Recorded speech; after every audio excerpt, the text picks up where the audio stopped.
Meski Golkar saat pilkada berada di luar pendukung wali kota Bambang Rafiq, namun saat ini partai berlogo pohon beringin tersebut sangat mendukung kebijakan pemerintah kota Metro saat ini. Terutama terkait pembangunan di bidang infrastruktur, termasuk fasilitas umum seperti jalan, di bidang pertanian seperti saluran irigasi. Termasuk masalah klasik, yang jika tidak dibenahi mulai dari sekarang, maka akan menjadi momok bagi rakyat dan pemerintah. Apa itu? Sudah pasti pengelolaan sampah yang jika tidak dikelola sejak sekarang, maka 10-20 tahun yang akan datang Metro akan tertutup oleh sampah.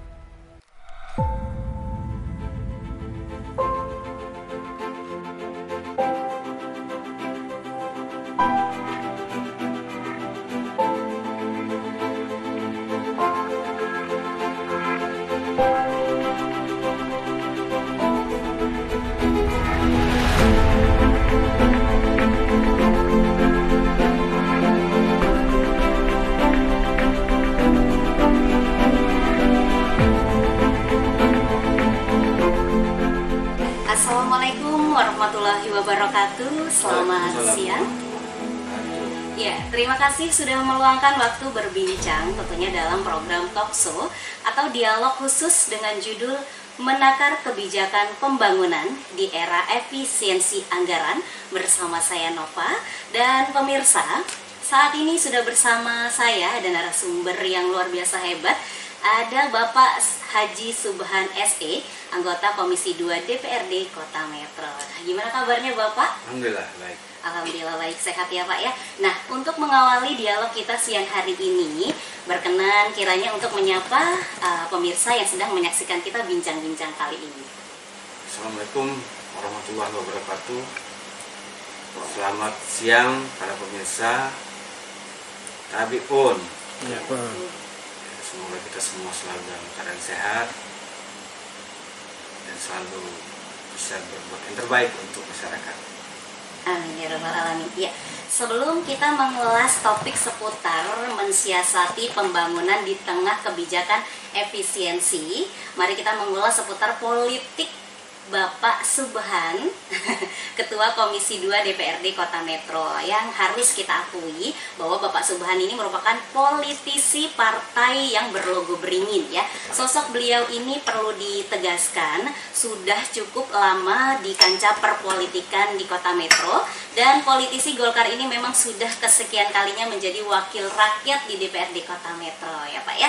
Dan tentunya kita pengen banget Bapak bisa sharing ke pemirsa terkait awal perjalanan karir hingga sampai sekarang ini. Kemudian kalau bicara tentang politik nih ya Pak ya, itu adalah pengalaman berpolitik yang tentu tidak bisa dilupakan oleh Bapak sendiri. Nah, jadi saya pengen tanya, awal mula tertarik berkecimpung di dunia politik itu seperti apa sih Pak? Kalau boleh tahu, untuk suka maupun duka saat merintis karir politik juga seperti apa? Silakan Pak. Baik, terima kasih Mbak.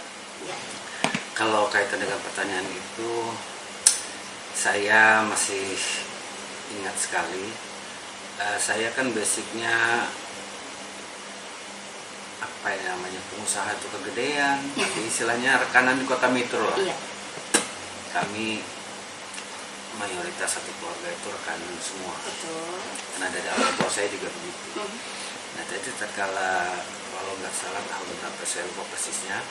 Jadi kakak saya Haji Abdul Haris itu menambah wawasan saya dan mengasih tantangan, mungkin saya kan salah. Dia bilang begini, kan lu kelanjutan dari pengusaha ini biasanya orang itu lari ke partai politik. Betul. Jadi coba lo masuk partai, dia bilang ada partai Golkar barusan saja melaksanakan wisuda, ketemu ini tuanya, lo masuk gabung. Ya siap. Jadi intinya itu itu bagian dari tutor dalam hidup saya lah, kakak saya kandung itu Haji Abdul Haris. Jadi beliau nyuruh saya dari situ menemui ketua terpilih, dan alhamdulillah saya dimasukkan. Kalau nggak salah waktu itu saya wakil bendahara. Saya memang kepingin belajar, terus bergulir sampai dengan tiba waktunya pencalonan. Ya sebenarnya kita nggak kepikiran pengen ikut, cuman ya sudahlah, apa ya, Mencoba mungkin peruntungan sudah awalnya ya. mungkin sudah gilirannya. Iya, betul. Oke, sehingganya itulah kira-kira perjalanan politiknya Mbak. Sampai dengan waktunya juga, ya sampai saat ini kira-kira gitu deh, nggak usah semuanya cerita. Iya, Tapi betul. intinya tutornya itu. Betul sekali. Jadi Dari sudah internal keluarga. untuk suka dan duka juga sudah lumayan banyak ya Pak ya. Iya, untuk pada saat Bapak menjabat nih ya, adakah hal unik karena sebagai masyarakat, bagaimana awal mulanya Bapak bisa terjun ke dunia politik yang saat ini sudah dikenal luas di tengah masyarakat Bumi Saywawai? Tentunya pemirsa Tegar TV, dari informasi yang dihimpun, pemerintah Kota Metro terdampak kebijakan efisiensi nih Pak. Anggaran sekitar 39,4 miliar rupiah. Hal itu tertuang melalui instruksi Presiden Impres nomor 1 tahun 2025 terkait efisiensi anggaran. Nah, rinciannya itu terdiri dari hasil pembahasan Pemkot Metro sekitar 30 miliar dan pengurangan transfer pemerintah pusat itu sebesar 9,4 miliar rupiah dari dana-dana alokasi khusus atau DAK dan dana alokasi umum atau DAU gitu ya Pak ya. Nah, pertanyaannya nih, secara umum adakah impact bagi roda pemerintahan di Kota Metro terkait pengurangan anggaran tersebut? Misal dari sudut pandang DPRD sendiri atau dari sudut pandang Bapak, itu bagaimana cara mensiasati kebijakan efisiensi di era pemerintahan saat ini gitu Pak? Ini kita bicarakan efisiensi yang 2025 ya. Iya.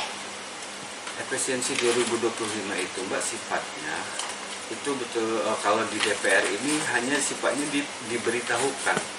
Jadi kita nggak diajak pembahasannya. Jadi itu mutlak kewenangan eksekutif. Iya. Jadi kita hanya menerima sebagai laporan bahwasannya apa yang Mbak sebutkan tadi angka-angkanya. Betul. Nah di situ kita sebagai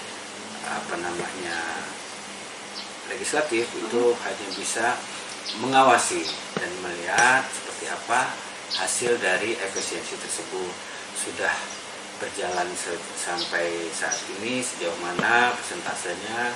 Saya pikir itu kalau kaitan dengan efisiensi. Iya. Karena itu memang mutlak kewenangannya dari eksekutif. Iya. Jadi DPRD tidak dilibatkan untuk pembahasan. Tidak dilibatkan ya Pak ya. Baik. Nah, untuk pihak legislatif itu kan kabarnya sudah menerima rincian terkait efisiensi 30 miliar dari Pemkot Metro yang ternyata tadi tidak dilibatkan ya Pak ya. Nah, ada nggak sih Pak langkah atau tahapan yang bakal diambil legislatif dengan adanya efisiensi miliaran rupiah itu gitu? Apa ada catatan khusus untuk pihak eksekutif terkait skema guna menentukan pos yang bakal dikurangi terkait anggaran di Satker Pemkot Metro gitu Pak? Mungkin hanya kita akan evaluasi Mbak, karena itu sudah menjadi satu keputusan, ya kan, dan sifatnya mungkin dari pimpinan sudah diberitahu mungkin alokasinya angka-angka itu tadi. Kalau saya persisnya nggak paham. Tetapi itu paling kita hanya bisa evaluasi dan mengawasi lah dalam perjalanannya pergerakan angka efisiensi itu, karena apalagi kan porsi masing-masing komisi-komisi kan. Kalau kita membawahi bidang apa, komisi bidang apa. Seperti itu, kita hanya mengawasi di bidang-bidang kita aja. Iya, seperti itu ya Pak ya. Jadi kebijakan efisiensi menjadi tantangan bagi kepala daerah ya Pak untuk mewujudkan visi Kota Metro sebagai kota cerdas dengan misi jalan mulus dan kelurahan yang terang. Nah, pertanyaan adaptasi kebijakan apa yang harus ditempuh pemerintah untuk mewujudkan visi dan misi tersebut, mungkin DPRD berkaitan atau tidak gitu Pak? Untuk adaptasi kebijakan apa yang harus ditempuh pemerintah dalam mewujudkan visi dan misi tersebut. Jadi kayak misinya itu kan jalan mulus, kelurahan terang gitu Pak. Kalau visi misi Pak Wali kan jelas, infrastruktur mulus, bebas banjir dan metro terang benderang. Yang pasti kalau kami ini Mbak ya kan termasuk mewakili masyarakat khusus di dapil kami masing-masing dari semua anggota DPRD Kota Metro. Sudah pasti kami akan mendukung program baik itu. Cuman yang jadi persoalannya sudah sampai sejauh mana kan, apakah pelaksanaan dari visi misi itu, apalagi sekarang ini sudah mau disusun anggaran 2026, yang kita sama-sama tahu isu nasional pengurangan transport daerah itu kan kita yang paling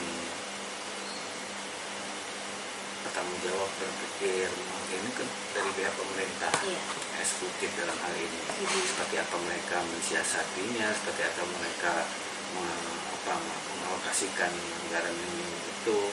Kalau kita di sini kan ya, sebab kalau mau dibahas untuk di komisi-komisi aja sudah nggak memungkinkan kondisi keuangannya yang sangat itu. Saya pikir itu jadi mungkin nanti yang paling pas jawab itu adalah dari pihak eksekutif itu, Pak. Iya, jadi seperti itu ya Pak ya. Nah jadi gini Pak, Kota Metro menginjak usia ke-88 tahun.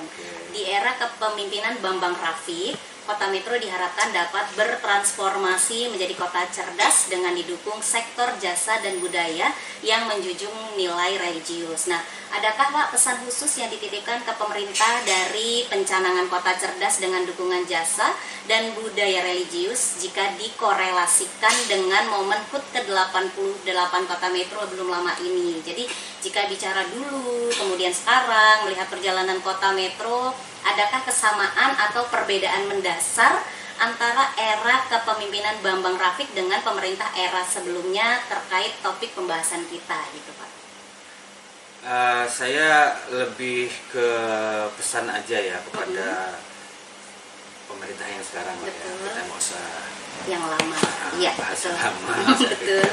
Saya sih berharap dengan walaupun kami bukan pendukung ya wali kota yang sekarang, karena kita ada di pihak lain. Betul. Jadi kalau saya secara pribadi boleh nggak ya, bisa nggak, atau tapi atas nama mitra deh. Betul, ya. Dari legislatif, sangat berharap dan sangat mendukung semua program baik yang sudah dituliskan oleh pasangan Bambang Rafiq. Itu kami siap membantu untuk merealisasikan janji-janji politik itu. Karena terus terang saja Mbak, kalau kami sudah barang tentu ritual tiap tahun dengan daerah pemilihan kami sudah pasti akan menemui semua persoalan yang disebut oleh visi misinya Pak Wali. Banjir, jalan rusak, lampu terang, itu sudah pasti karena kami representasi dari warga daerah pemilihan kami. Jadi ya sangat cocok program tersebut. Yang jadi persoalan itu pihak dari Pak Wali dan Pak Wakilnya sendiri yang bagaimana mewujudkan visi misi itu bisa terrealisasi cepat atau seperti apa kan gitu. Yang bisa saya pastikan, saya terutama sebagai fraksi Partai Golkar siap, insya Allah siap mendukung. Karena memang itu persoalan yang krusial di Kota Metro. Betul, ya. Jadi ada nggak sih Pak saran maupun hal yang ingin disampaikan kepada kepala daerah, dinas maupun masyarakat di momen bertambahnya usia Kota Metro? Nah, gagasan apa yang akan dan telah dilakukan pihak legislatif untuk membawa Kota Metro itu ke arah yang lebih baik gitu Pak? Saya nggak berani deh Mbak kalau berani, ngajarin ya, pemerintahan. Tetapi kalau sekedar saran pendapat saya,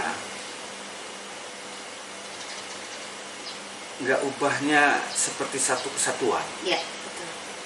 Jadi kerja tim itu Mbak, asal koordinasinya baik, bagus, jelas mana-mana yang tersumbat itu pasti akan bisa diurai. Jadi dalam hal ini jangan, koordinasinya nggak boleh putus dan komunikasi harus betul dua arah. Jadi nggak boleh yang maaf ngomong yang disampaikan ke pimpinan beda, realisasi di lapangan beda, itu bahaya. Iya. Jadi kita sama seperti di awal saya bilang, saya nggak berani lah menjadi pimpinan Pak Wali Kota dan Pak Wakil, tapi saya hanya pesan kerja tim yang saling terbuka apa adanya itu akan lebih baik daripada menyampaikan asal Bapak suka, asal Bapak senang. Saya pikir itu kuncinya. Seperti itu ya Pak Iya. ya. Oke, jadi persoalan jalan rusak, lampu penerangan jalan, banjir, dan problem sampah menjadi PR pemerintah itu sebagai pemangku kebijakan ya Pak ya.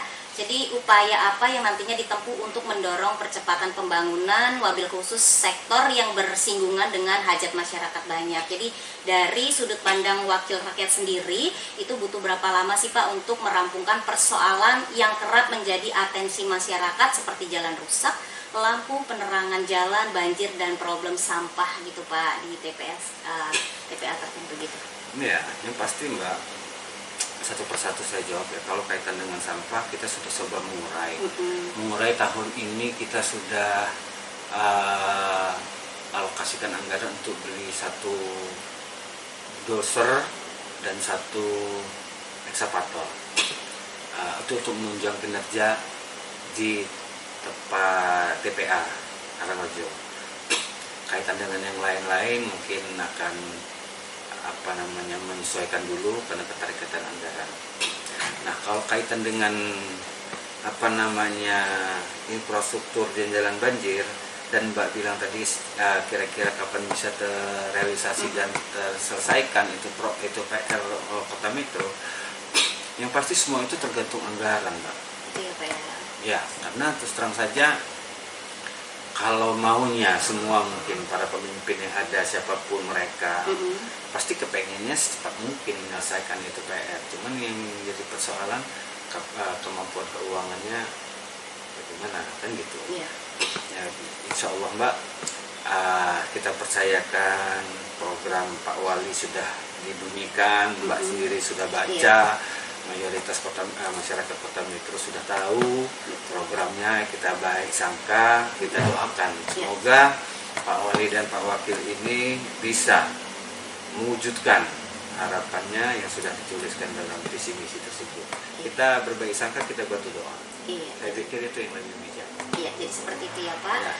Terima kasih Bapak sudah berkenan kiranya meluangkan waktu berdialog bersama Tegar TV, menjawab beberapa pertanyaan. Semoga untuk pemirsa juga dengan bincang-bincang kita dengan Bapak Haji Subhan SE, Komisi 2 DPRD Kota Metro, dapat menjawab beberapa pertanyaan di benak pemirsa. Akhirnya saya Nova pamit undur diri. Wassalamualaikum warahmatullahi wabarakatuh. Waalaikumsalam warahmatullahi wabarakatuh. Depan kampus ini, yang paling rusak itu depan UIN Juraisiwo. Seperti ini jalannya, berlubang, banyak airnya, rusak, sangat jelek Pak. Bukan sangat jelek, lihat aja di belakang faktanya itu jalan berlubang, terus dilalui setiap hari oleh mahasiswa YN, mahasiswa UIN, dan SMP, SMK 3 Metro yang setiap hari lalu lalang lewat di sini dan aksesnya hanya satu, dan harus ada perbaikan jalan yang berlubang dan trotoar yang di depan dinas pendidikan ini kurang menurut saya. Di Jalan Patimura Kota Metro ini harapannya bisa diperbaiki dengan dirigit beton dan tidak ada lagi tambal sulam yang bahwasanya bakal memakan anggaran lebih banyak dan bakal adanya ketidaknyamanan dalam berkendara.